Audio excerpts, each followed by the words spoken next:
You can see it. Okay, basically, my previous talk was on the magic of the subconscious mind. There were feedback that I threw in too much content and people cannot digest. Well, this time around, my speech is very simple, light, and straightforward. Okay, so much so that even if after today you cannot remember my speech, at least you can remember the essence and the main message from my speech today. But another main objective of speaking today is because I want to speak without using PowerPoint. In the past, I always very dependent on using technology, but this time around it's my brave attempt to give a speech without using PowerPoint because I feel that speakers we must be versatile and be able to speak with or without using technology. With that, I shall begin my speech. So the topic of my speech is which comes first? Doing the right thing or doing the thing right? How many of you feel that doing the right thing comes first? How many of you feel that doing the thing right comes first? How many of you have no idea? How many of you will put your hand no matter what I say? Okay.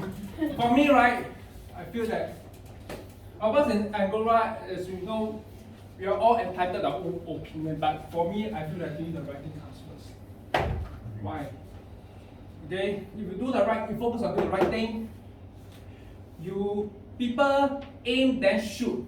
You shoot then aim. When you keep shooting, you get closer and closer to your target. Agree? And when you do something repeatedly over and over again, you get better and better at it. When you get better and better at it, something naturally you develop an interest and passion for what you're doing. Okay? Feel free to have your own opinion, but I don't believe there's such a thing called perfect.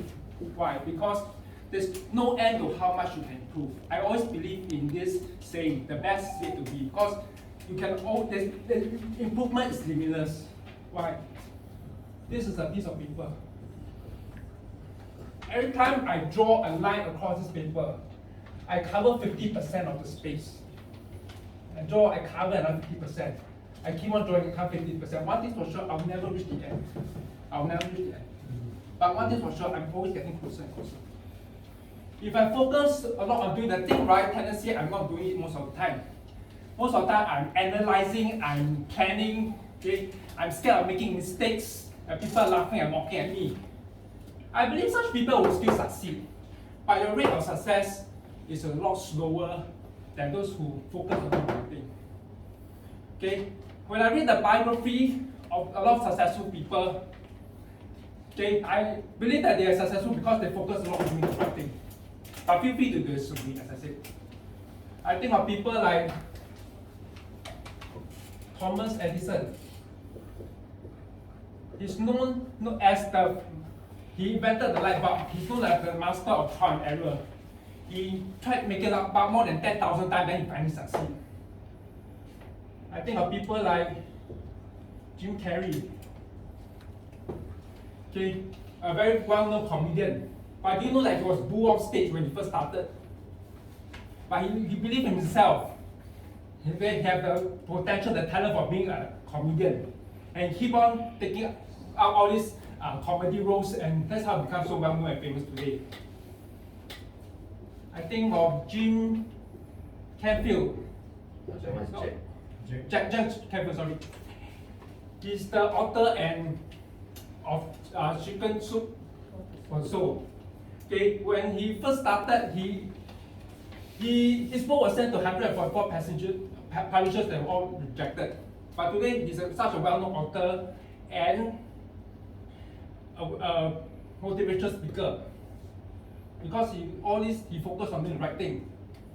I think of Walt Disney. Walt Disney, sorry. W-A-L-T-Z, right? He was fired from his job because he lacked creativity.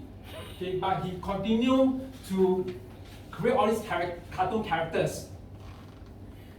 And he created all these characters and he's such a well-known figure, and I admired him for a long period of time when I was university. When I was in university, I even wrote a term paper about him. I scored a B+ for it. I did very well for that term paper. But I admired him for that period of time. Now maybe not as much. We think of J.K. Rowling, the writer of Harry Potter. We know of her background. She was divorced, single mom, depressed. She persisted after multiple failures as a writer. But because she persisted, despite all the rejection, okay, her success is phenomenal. I think of people like Abraham Lincoln. Okay, he lacked formal education and failed on many elections. But today he's such one of the most well-known US president. I think of people like Lee Kuan Yew.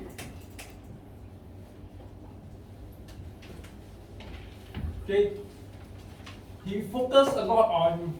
He had a very clear vision for what he wanted with Singapore. That's how we became from third world to a first world nation within 40 years, 4 decades. Okay, he was very focused. Although no doubt some of his policies didn't work out. Like in the 1970s, have a 2-child policy. Turned out that by now a lot of people don't want to have kids. But then he made amendments. Now he gave a lot of incentives. The government gave a lot of incentives for us to have kids. My time they had a policy that you must pass your Chinese to go to university. Then it turned out to be a failure because a lot of people they don't want to come back anymore. But he looked forward. He created the Chinese e-syllabus. If you cannot manage the Chinese language, you can take a simpler version. Okay. You don't need to envy all these people out here. Why? I hear such stories all the time.